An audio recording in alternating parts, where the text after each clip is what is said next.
What's up, Soul Warriors? It's me, LC. I am so grateful to be here with you today and to bring you such an amazing show. This is the season 3 kickoff of the Recovery Soul Food podcast. We're doing it live. We have an amazing, spectacular, outstanding guest today. And I'm telling you guys, it's just so heartwarming and passion-filled for me to get to bring you this type of content. In our midst today, we have an amazing speaker, author, humorist, all-around amazing human being. I mean, that's just the bottom line. And what we're going to do today with Miss Karith Foster is go over her new book, You Can Be Perfect or You Can Be Happy. We're also going to talk a little about her story, about 12 steps, master manifestations, belief, soul healing, heart healing, living from the heart. There's just so much that's going to take place here today. We're also going to do a live giveaway of Karith's new book, You Can Be Perfect or You Can Be Happy. And this is just going to be an amazing day. And I thank you for celebrating my birthday here with me in such an amazing, beautiful way. I've never got to do it like this. And so I know that this is going to be the kickoff to what's going to be an amazing, outstanding, spectacular year. I don't think I have any more ways to describe how awesome this is. So you guys go ahead and get this shared out through all your platforms and invite all of your friends, because this is going to be a monumental occasion. So if you all are ready, I'm ready. I know Miss Foster's ready. So let's get to this. Episode 1, Season 3 of the Recovery Soul Food Podcast meets Karith Foster.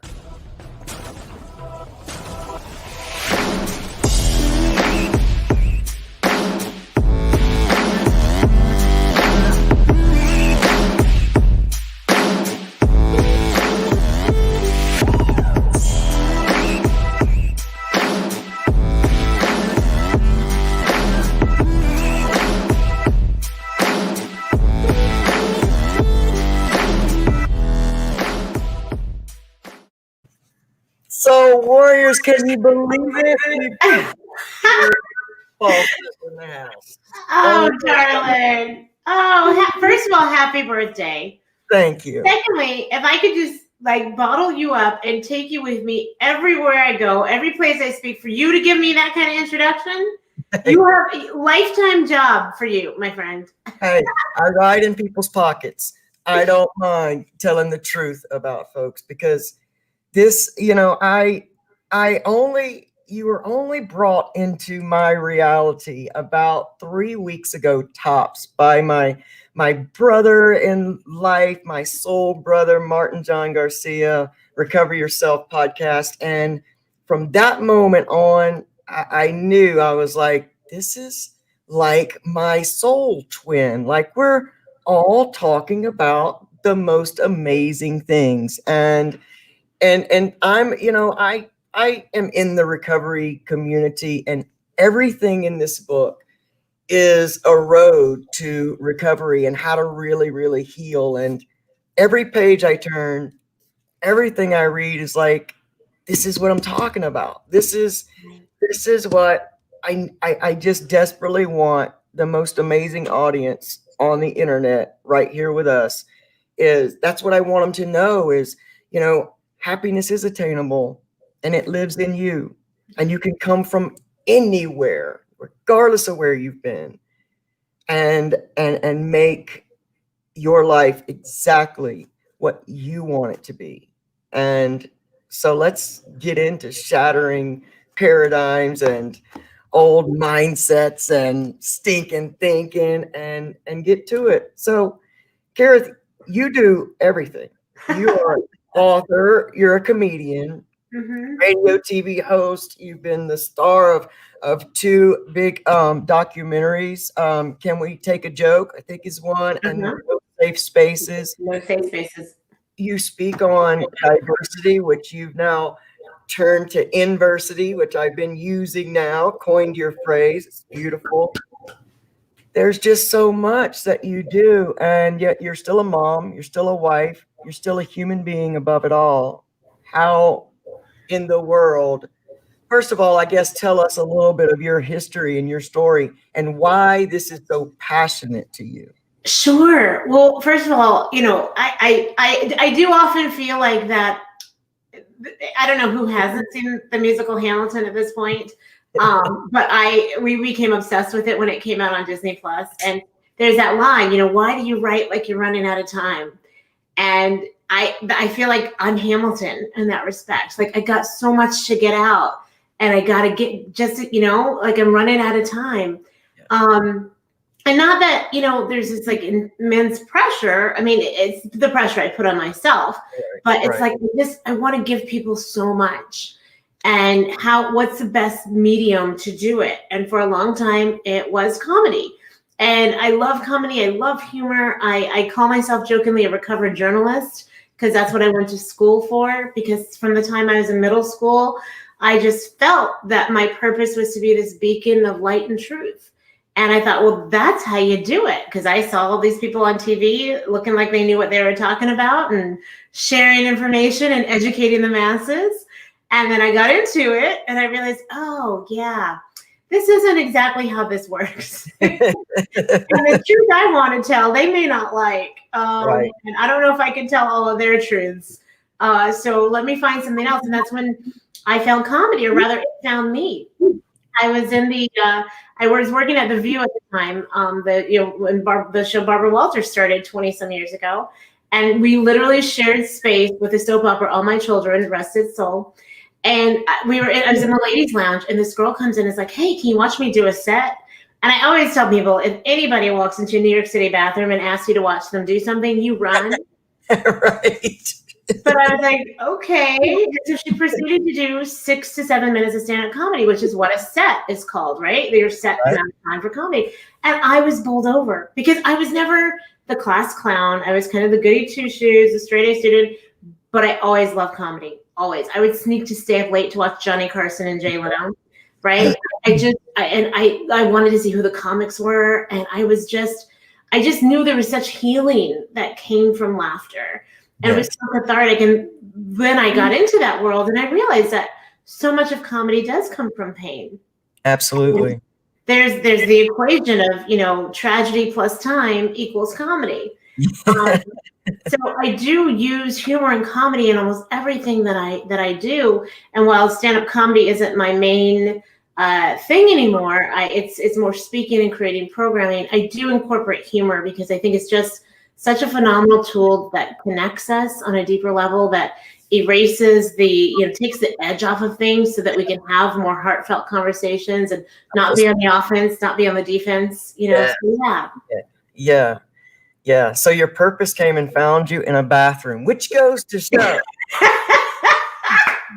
divinity has jokes, but your purpose can pull you down when you're ready for it, Absolutely. where you are. I love that. And what's really wild, Elsie, is that, I was at a point in my life where, this was supposed to be a dream job. I don't know if you ever saw the film The Devil Wears Prada. And there's a line in there where Anne Hathaway's character is like, I have this dream job and I'm miserable. 1 million girls would kill for this job and I'm miserable. And that's how I felt at that time at The View. Like I knew it wasn't a right fit for my soul, but it was like, 1 million people would kill to do this. And I was too scared to do anything, but God, the universe has ways of being like, oh, wait, here's something. Here's a new door, or here's a steel-toed boot because you're not going to move. So I'm going to move you. Absolutely. I've been on the receiving end of that steel-toed boot the last couple of months of my life. And I'm telling you, it is so shaken up, but what I love about recovery, and what you're talking about and the way that it all just intermingles. I always call it a gumbo because I'm from the deep South. It's just a gumbo of healing when we're able to take from so many things, because the difference in just getting that boot over and over and over again. And there is a chapter in your book, a section that's, that why, life's happening through me, not to me, away from the why me. I used to live in the why me. And getting that boot over and over, sometimes the boot comes to show you how much work you've done. And that's the gift of the boot. And I love that, because it really, sometimes we think, well, that sounds kind of rough. And we get in, because we're human. We get in these situations and circumstances in life that are just, we don't know if we're going to get through sometimes. No, just from, the little bit we've talked, what I've read about you, listening to your interview, you've been through many of those. I mean, like this, you're in a job that's a dream job to the world. People are telling you, you are crazy. I know you must have heard, you are crazy to let go of this and go pick up this, 100 times from the people that loved you the most. Oh yeah. And it's usually those people. Like, that's when I say there's another chapter called Ignore the Critics. Yes. Right? Ignore the critics, because the critics aren't always just the haters. Like, yeah, the critics are the haters, and those are the people that are jealous that you're doing something they wish they could do. Absolutely. Right? And they don't know how to handle it, so they put you down or try to make you feel bad. But sometimes the critics actually are they love you. Yeah. But they're living in their fear. Yeah. Right? Which sometimes we can adopt. Yes. And sometimes we have to ignore them as well, because we know what our heart wants and what our soul wants and what is right for us, even though it's scary. Yes. And let me ask you this, Karith, how is it that, we have these cliche, statements that we make in our world, follow your heart and live from your heart, or follow your intuition or your own knowing. And I know for me, especially when I was out in active addiction, my intuition just really never was overriding my desire for what I needed at the time. It only showed up later when I was sitting there going, oh, I shouldn't win. I knew I shouldn't. Tell me how it is that you managed to get in touch enough with your intuition and connected with your heart to be able to know that I'm going to step through this even in fear. Because the fear comes. Oh, it's not coming. Listen, the fear doesn't stop coming just because you hit some modicum of success or some level in your life. And so I am not even going to come close to being like, look at my life. I figured it all out. Everything is perfect. My hair, my outfit, no, y'all don't see the 2 piles of laundry in the other room. Okay. But what I will say, as far as intuition, it's something we all have, first of all. And if you think it, you don't, you just may not have listened to it yet or found out how your intuition actually works. And it's so funny you bring this up, because I joined something recently. There's a dear friend of mine, 2 friends actually, started a group called the Intuition Gym. And it's for people to go and work out, just like you go to the gym to work your muscles out, right? You go to schools, you build up your mind. Well, this is about building your intuition, because, where are you really taught how to do that? And our intuition operates on different levels, and sometimes we have to uncover it, or sometimes we just have to really strengthen it. So, for me, it's a process. It's still a process. It's ongoing.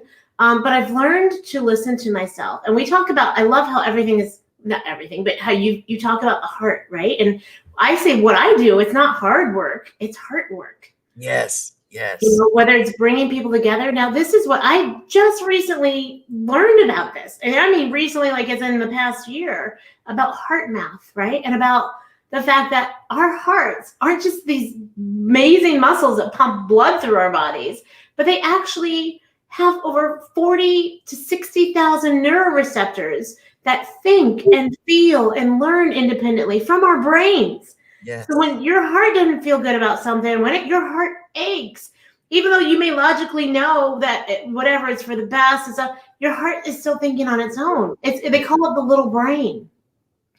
And our guts actually have a brain too, believe it or not. So when I tell people if they're wondering about something, do the head, heart, gut check. Yep. And listen to yourself, because you do know. You do Yeah. know. You know right from wrong. And sometimes that gets overridden by desire, as you said, or lust or fear, right? And that fear can show up in as inadequacy, right? As in, I'm not enough, as in, I've failed before, so why am I even going to bother? Yep. That fear, that's all that fear is. And fear is the opposite of love, not hate. Fear. Fear is the opposite of love. Oh, that's so good. And it really, it leads me into that next part that I think is just so key to all of this is, number one, learning how to trust yourself. And I think that part of that comes from that inner critic, which another, part that you have here in the book is, I think overthinking and the inner critic and that self-talk. And, I talk I mean, excessively to this amazing audience all the time about the power of your own self-talk, because it ruled my life. Living in that vat of the fear, I'm not good enough, I can't do this, I've ruined my life. And so many people coming into recovery, which I believe is the next revolution of love, bringing out and leading the way for our world to come into this, this big awakening. And so I think that your advice for us, and because I've always thought, if you know what's happening in your brain, if you know what's happening in your heart, if you learn the structures of things, it seems to be a lot easier to do some work on those things. Like an engine, you don't, I met one of my neighbors this past weekend. She said, I heard a knocking in my car, so I just started pouring fluids in everywhere. And I was like, what? That's better than putting tape over the light so you don't have to see it. It certainly is. Which is an option. It doesn't work, but it's an option. It certainly is. Denial works just as much as, just trying everything. But if we take a moment to, come to it and really start moving that healing, learning about the processes, we can create strategies. And that's my big thing, is creating strategies. Your book is full of strategies. And I'm not going to lie, guys, like y'all know how I am with books, but like I started reading this thing, I'm already through, a highlights. Oh, honey. I mean, it's a resource book that will go. I started highlighting in the introduction. Like I was through a highlighter in the introduction. I was thinking, I haven't gotten to chapter 1 yet. Oh, wow. This is going to be good. Oh, thank you. Oh, truly, this is a book from the heart. Like this was a passion project, and and also a giant note to self. Again, I'm in the trenches too. I'm navigating this thing we call life as best I can. But I thought, if I can put some of the lessons I learned, that sometimes I need to even go back and review and share that with the world, then how can I hold on to that? Like, how selfish of me to just keep this for just me. And that was one of the things, we were talking about fear earlier. I mean, if I had my way, I'd still be writing that book and editing it. But at some point you have to say, you know what, this is good enough. Yes. And yeah, there are mistakes in there. And I even had 2 other editors work on this. And there are misspellings, and there's some, it's not going to be perfect, but it doesn't have to be perfect for you to get what you need to get out of it. And I think we fall into this thing that I also share in the book. I call it perfection paralysis, right? And that perfection paralysis, that is a bad boy, because that will stop you from going for things that you really want to do. It'll keep you, procrastinating. It'll keep that I'm not enough, the self-doubt. Like that's what perfection paralysis is all about. Where we think, oh, I'm just lazy. No, you just have perfection paralysis, because you want to do something really well. You're just scared you're not going to do it well. And again, hear that, warriors, please hear that.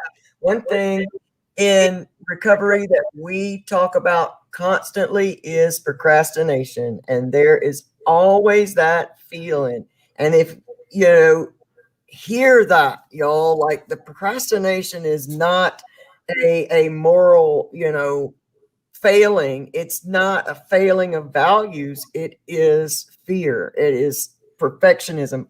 I'm there. I mean, I have 4 or 5 platforms. I'm like you. I want to give so much. That's why opening this show, that first thing you shared meant so much to me.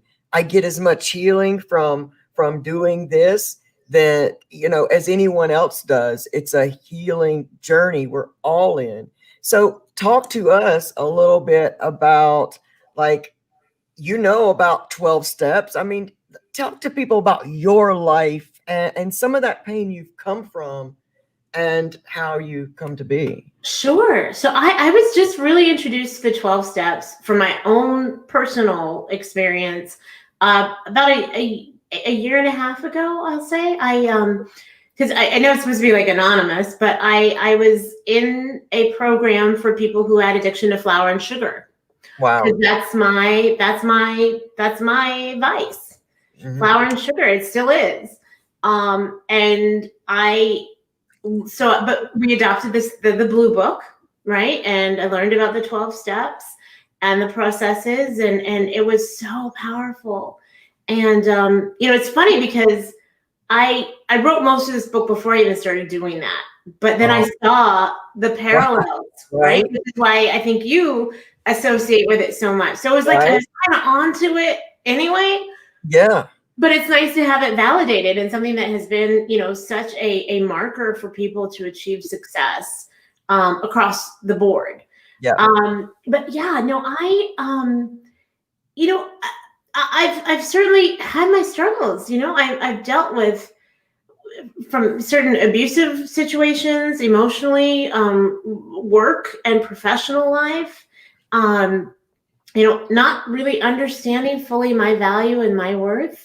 To getting to a place where I realized that, the chapter you were referring to early on was, ask why this is happening for me. Yes. Versus why is this happening to me? Yes. And so many of my greatest lessons have come out of the why is this happening for me? Yes. Especially the really painful stuff. And that's not to say that anybody asked for bad things to happen to them. Right? And it's not to excuse anybody who does something awful to you, whether you're an adult or a child, right? But why did this happen for me, is your way to claim victory over victimhood, right? Beautiful. And say, I survived this. This happened for me so I could see exactly how strong I was, exactly how blessed I am, exactly, how I get to take whatever I learned and impart it on someone else's life. Yes. Because whether it's one person at a bus stop that you talk to, or 1 million people over the internet or on a stage, the size of the stage matters not. It's the giving of the gift of turning that tragedy into triumph. And it's like throwing that pebble in the lake, and it just ripples out, because you never know who that's going to touch. Mm-hmm. My entire life was really kind of shown to me this year in one of my young family member, stepping up and speaking out about, hey, I've been suffering with addiction for this amount of time. And in that moment, it was like when the needle hits the groove, it was like, man, all of this was worth it, so that, I can give to his life, and he can now then give to his 2 children's lives, and our family no longer has to continue this cycle. There you go. And, if that's what it's all for, if none of this ever goes anywhere, that's enough. That's enough, for me. And so, yeah, that's really, really powerful. And that's why I sorry to cut you off, but that's why I encourage people to share their stories, share your story, not because you're bragging, not because you're, look at how great I am, but share because you have no idea whose life you can touch, whose life you can help turn around, who needs that comfort of knowing they're not alone. Yep. Yep, because that's the disease. The disease of addiction of any kind wants you to be isolated. The disease of abuse, the disease of a victimhood makes you want to be isolated. And it tells you, oh, I'm the only one. I'm the only one that That's has. how you feel. It's exactly how you feel, without a doubt. Without a doubt. And, you know, so in all of your struggles and going through, I just love people that, you know, because I was the opposite. We always admire what's the opposite of, you know, who we are, but I admire because you remind me. So this is going to sound funny, but we're being vulnerable, so I'm just going to give it. Totally. So since I first heard Oprah Winfrey's story about being 9 and going through sexual abuse, I always saw how she was able to early on really flip that tragedy. But in connection with that story, because I had gone through abuse, there was always like this underlying connection with, okay, I see somebody that can share that and move past and do the big things that she feels called to do. And I see you a lot like that as well, you know, where you've gone through these struggles, but you were able to, you know, step through. And I admire that so much because I lived in my regrets for so long and felt paralyzed there. So, and it has been in doing all the work that's here in your book, doing all the work that we talk about, that has gotten me to a place now where I think there is no dream that's too big. And I love one of the Wayne Dyer quotes that you used in the book that, and I would take too long finding it, and I want to give it all to you, but I'll just say it. But you couldn't dream it if it wasn't somehow meant for you. That's right. That's right. What he said, and I paraphrase it actually, is when you have an idea, when you have a dream, that is the seed that has been planted by God, source, universe, whatever terminology you want to use. That's a seed for you to grow. Yes. And that means you have to nurture that seed. You have to till the land. You have to water your garden. You have to pull the weeds.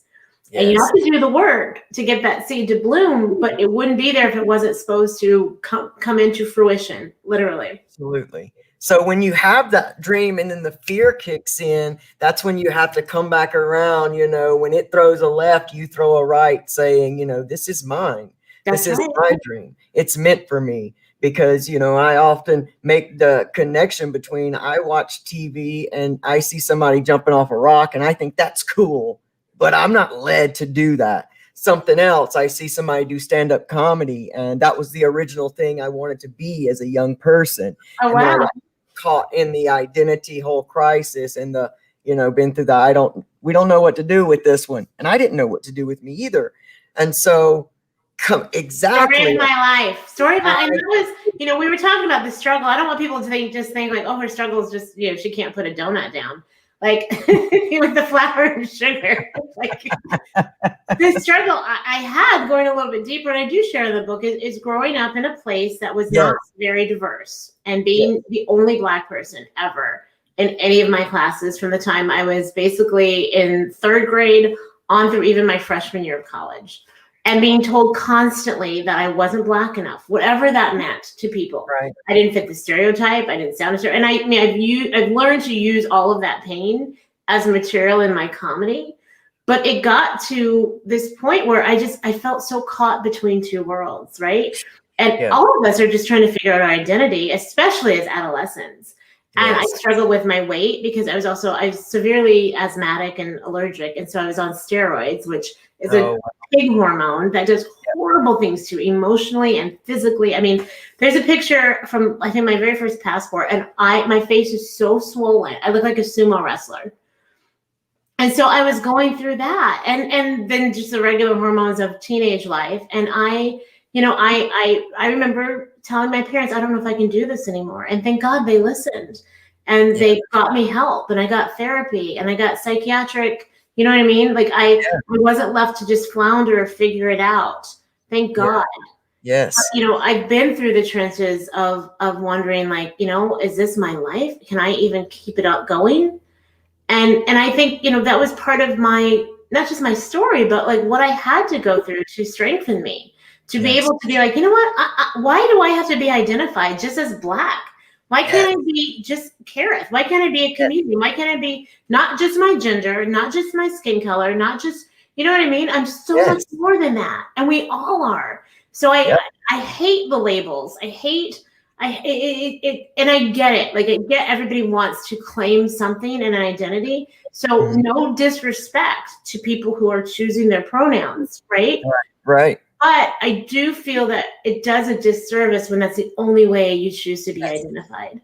Absolutely. And I am so with you. And I'll always and forever thank my friend Martin for us having that conversation that really opened up that internal conversation and brought that to light. Because the thing is I think it's got to be brought to light. If it's not brought to light, you can't fix it, or you can't modify it, or you can't enhance it, whatever that is to you. And I know that labels limit everything. And so I often urge people not to identify with the label of addict, because the whole addict addiction, we just subconsciously start building a life within those walls. That's right. And we don't start feeling that we're being suffocated until we reach those walls, and we can't go any farther.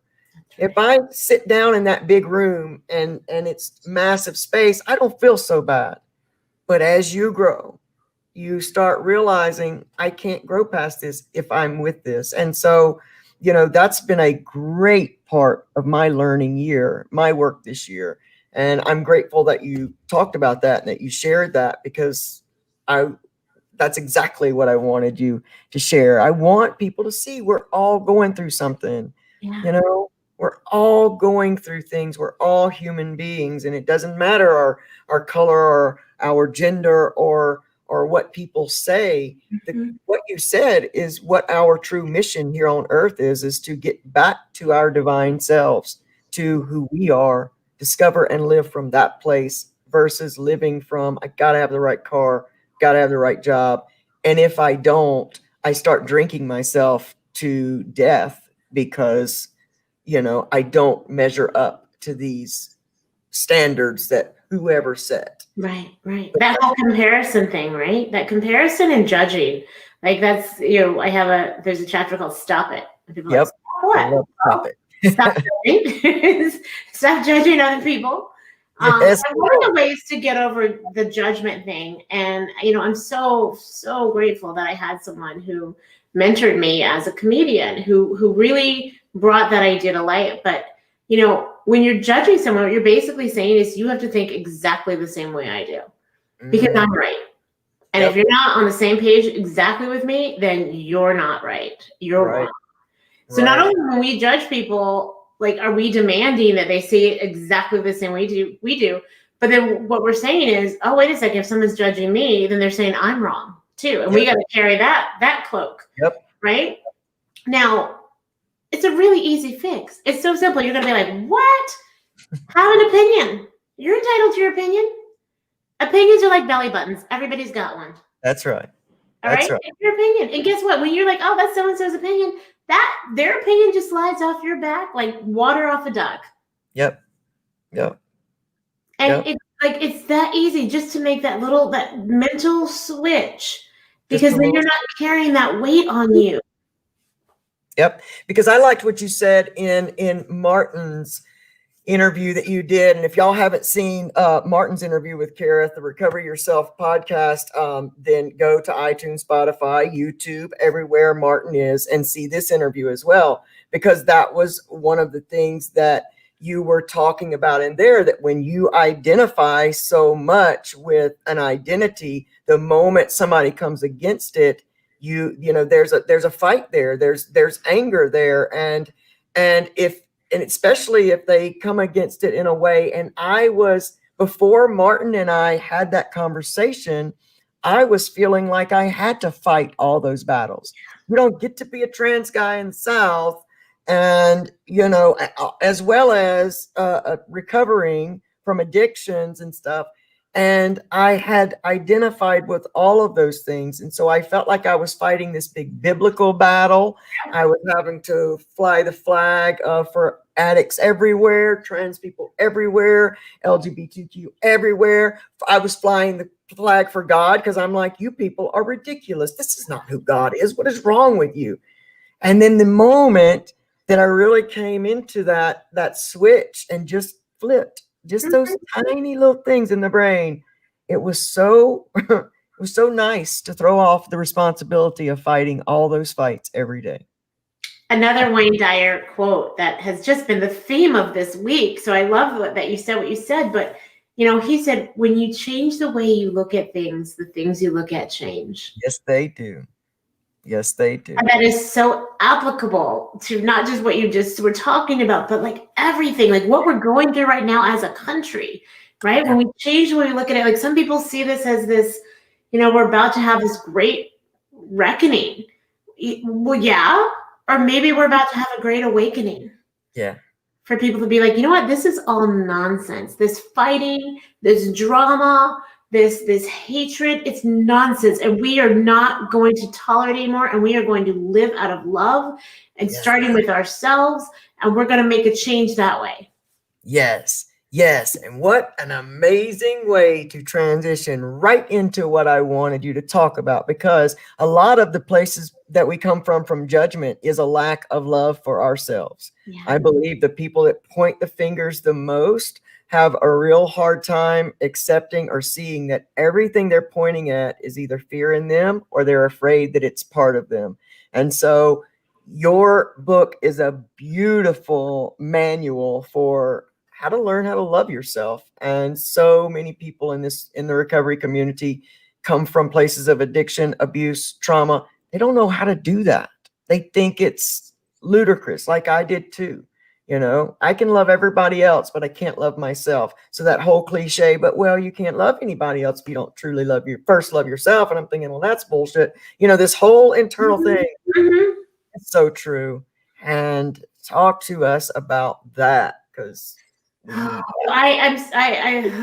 there's so much. Like we could have 3 hours on this. I know. I'm getting ready. This week is we're celebrating Martin Luther King Jr.'s birthday. On Monday, I'm speaking at a university, and I get to. It's not just for the university; it's for the whole community, and anybody can check it out. But I was thinking about like what Dr. King's legacy, right? And one of the things that he said, of course, he said many, but to judge a person by not by the color of their skin, but the content of their character, right? Yeah. And it made me think of like really looking at what he meant by like content, right? The content of someone's character. And we think of like the content of a recipe is the ingredients, right? The content of a package is everything that's inside of it. The content of medication are the chemicals. Well, the content, what are the contents of us? And it's everything that we put into ourselves, right? Yep. From what we eat to the substances we use, to the music we listen to, the media we watch, the people we associate with, and that is reflective in our character, right? That's what makes us up. Yeah. And so where love comes in is when you love yourself, truly love yourself, you're careful. Yes. More careful about the content. Yes. Right, of what you let in. Yes. Because if you want to be protective of somebody else, say a child or a family member, like you have to think about yourself that way too. And I used to travel a great deal before COVID hit, and my children would come with me, my husband as well. And the flight attendant would always, I'd usually be in between the two kids and my husband would be in another row.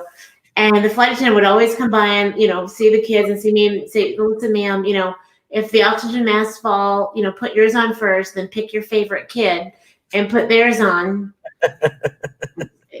Sometimes they would say pick your favorite. If they were funny, they would say that. Right. And I remember the first couple of times, why would I not put their masks on first? These are the loves of my life. I made these people. They are my everything. Yeah. And then it dawned on me, if I don't put my mask on first and then I become incapacitated, how in the world can I help them? Absolutely. That wasn't selfish. It was self-care. And that's what love is. It's Yes. taking care of yourself so that you then can take care of your business, your friends, your family, your loved ones, your pet, Yeah. right? That Yeah. is love. And love is kindness. Love is not beating yourself up. Yeah. Love is taking time to be like, you know what? I'm gonna take the day off. I'm gonna stay in my pajamas for a day and just chill and Netflix and do, and then tomorrow I'm gonna get up and I'm gonna start the day fresh.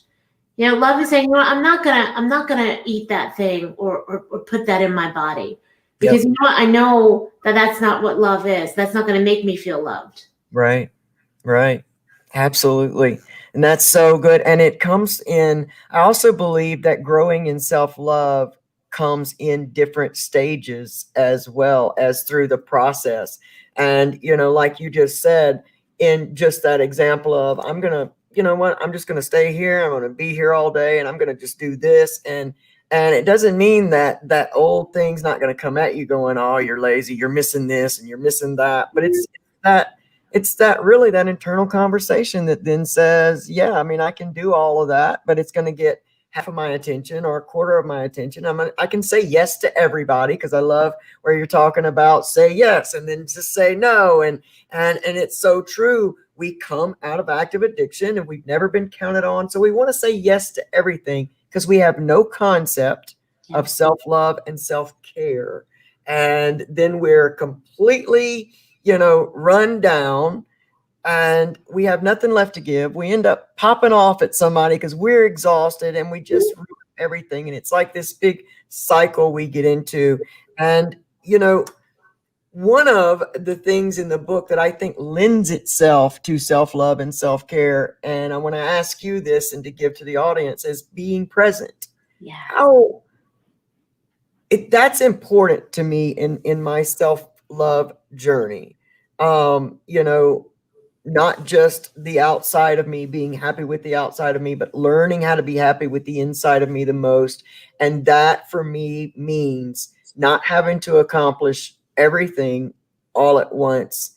And I have found since I've started a mindfulness practice and being present, that's like these small little breaks. I call it like a heart nap, all different times of the day. Now, what you talk about this in the book in great detail, and you even give like steps to being present and starting a mindfulness practice. Talk to us about what being present actually means.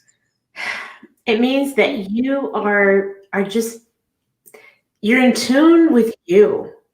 And I wish I could go back and add a little bit more. Maybe there'll be another version of the book. But one of the things I've been speaking to lately is honoring time. Right? And I think one of the best ways to be present is to recognize that, well, I think if anything, 2020 and COVID has taught us like how precious our health is and our time is, right? Yeah. Now, if we lose our health, maybe there's a chance we can get it back, right?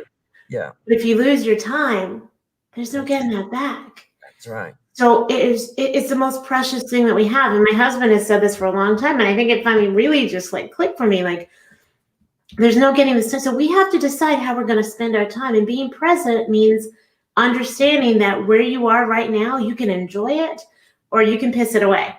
Yep. Right?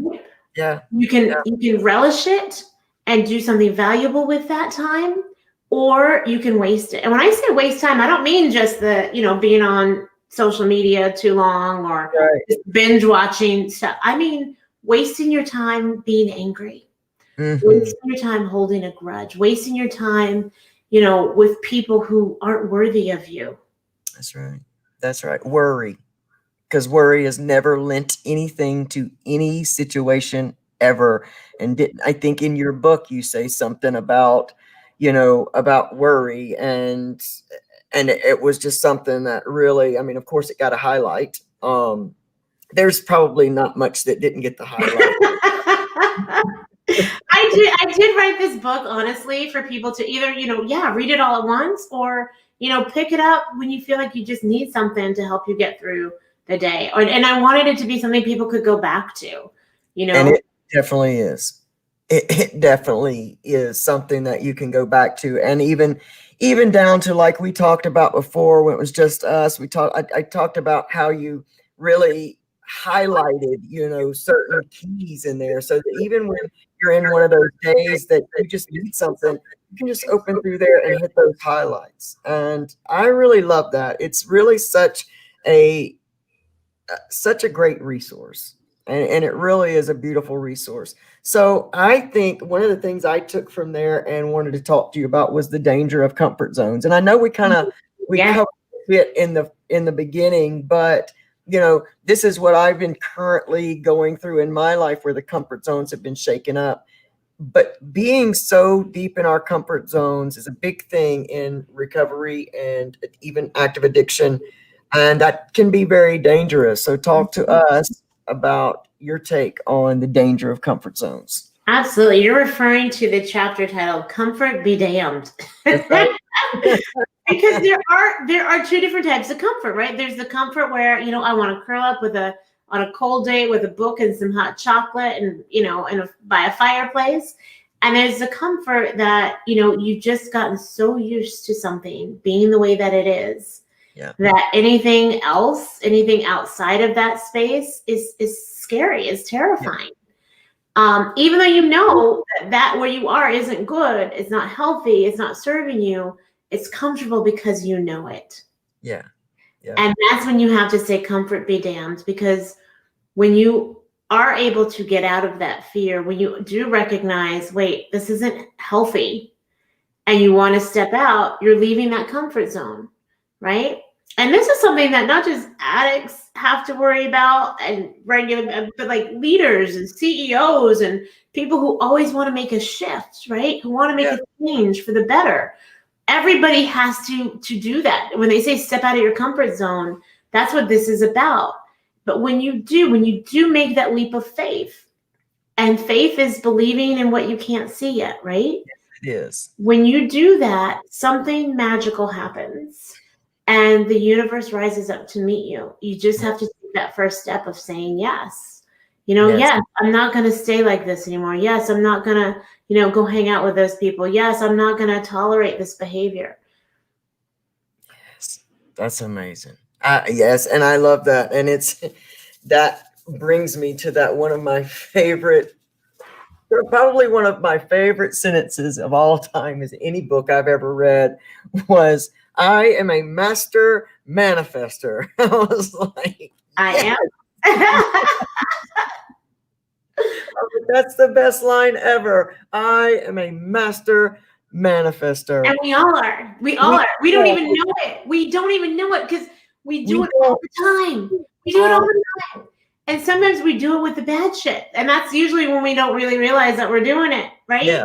We think, it just only happens for good stuff. No, it happens for when, so-and-so, this is going to happen. Well, then it does. Yeah, guess what? You just contributed to that. How about changing the way that you think? And it's like, I don't want to make anybody think that there's like this magic spell. I know. But there kind of is. It's really weird. So I'm literally sitting in my bathroom right now. There's a fireplace. It's a great bathroom. And the reason is because I'm a master manifester. I swear to you, it took 2 years or so to find this house and we were living with my parents. The fact that you didn't see me and my family on an episode of Dateline is nothing short of a miracle. Okay. But I wrote a list out saying exactly how much I wanted to pay for a house, what I wanted in this house. And I said, I wanted a pool. I wanted a bathroom, a master bedroom that had a fireplace that went from the bedroom to the bathroom. And of all the houses we looked at dozens and dozens and dozens of houses, this was the only one that had that.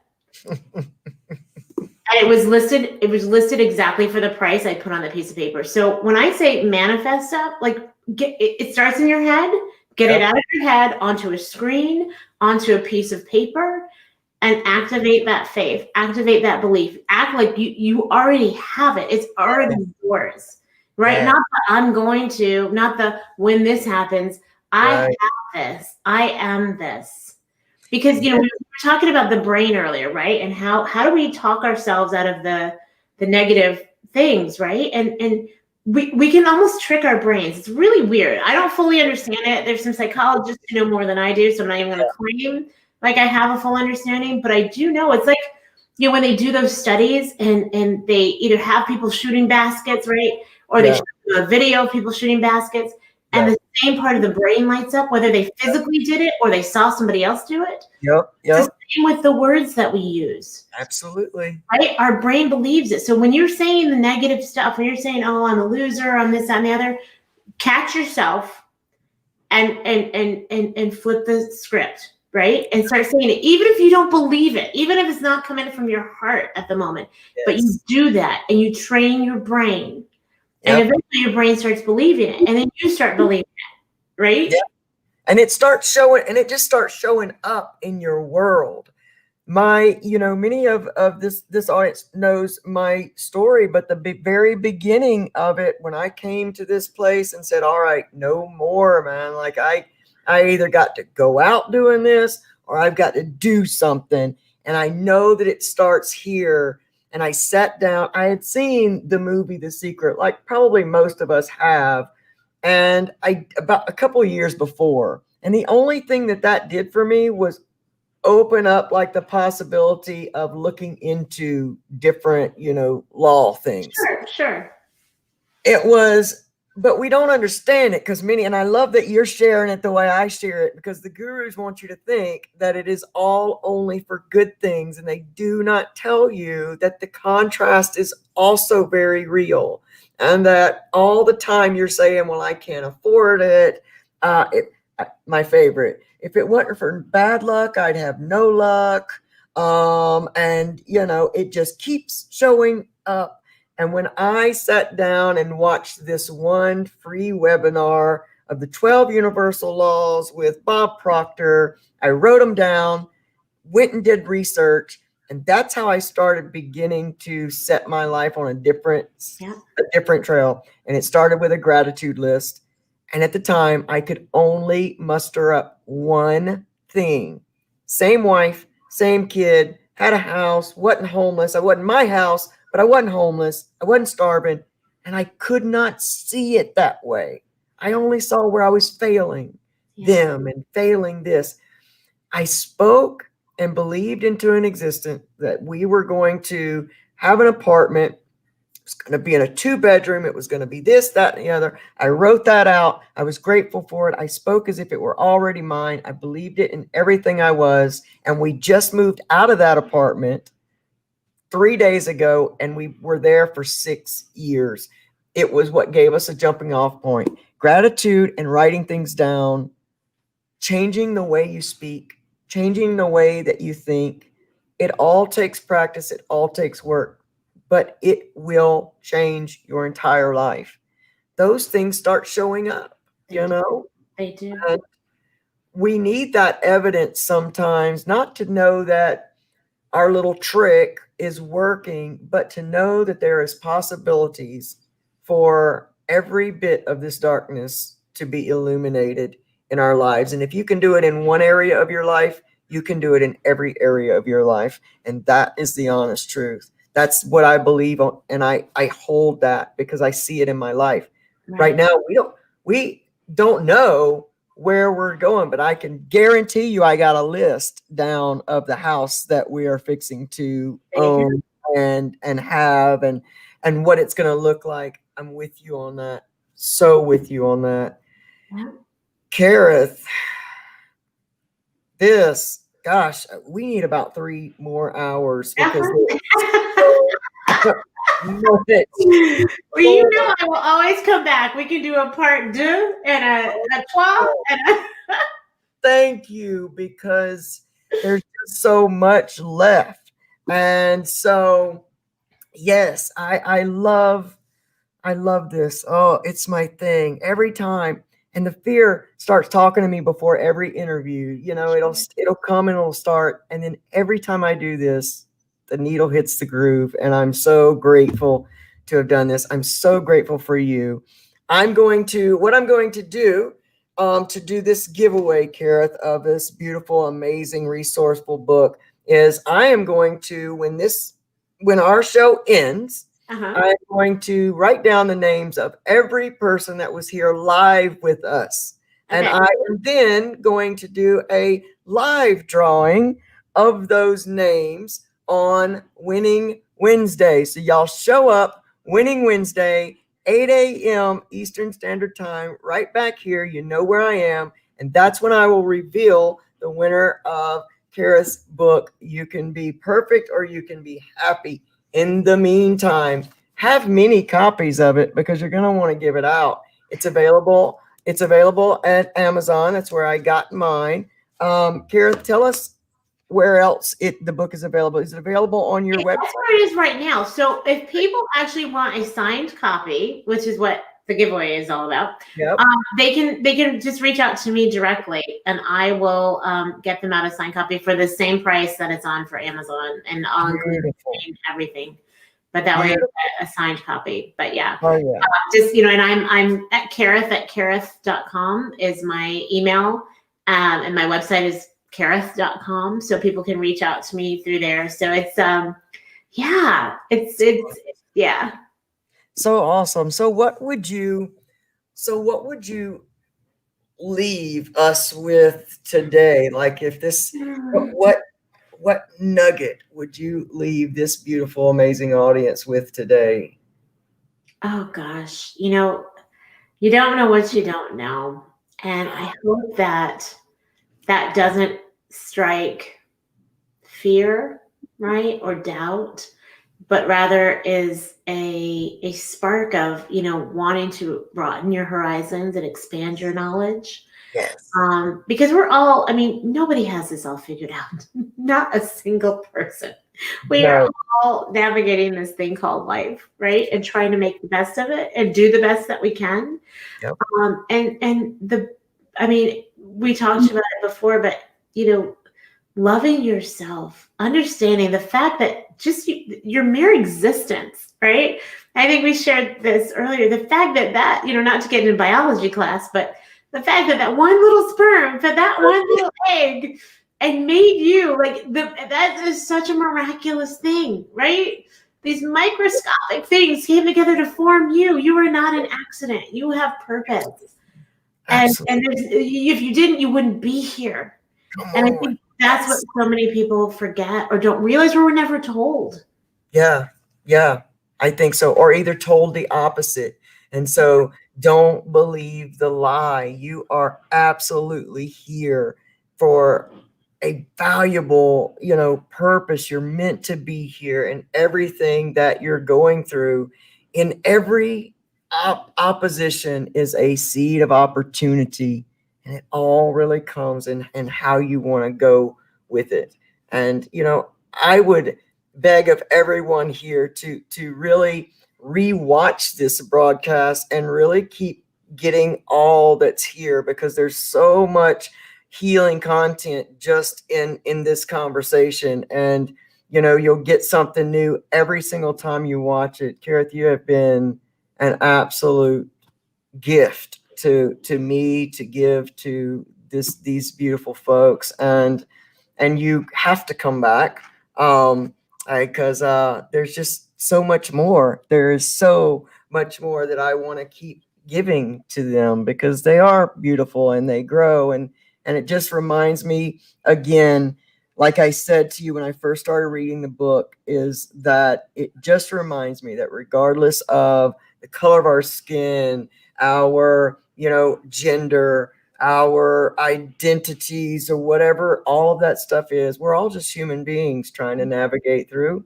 and trying to live the best possible life and version of us that's possible. And so thank you for giving of yourself to the world with You Can Be Happy or You Can Be Perfect, with everything that you do.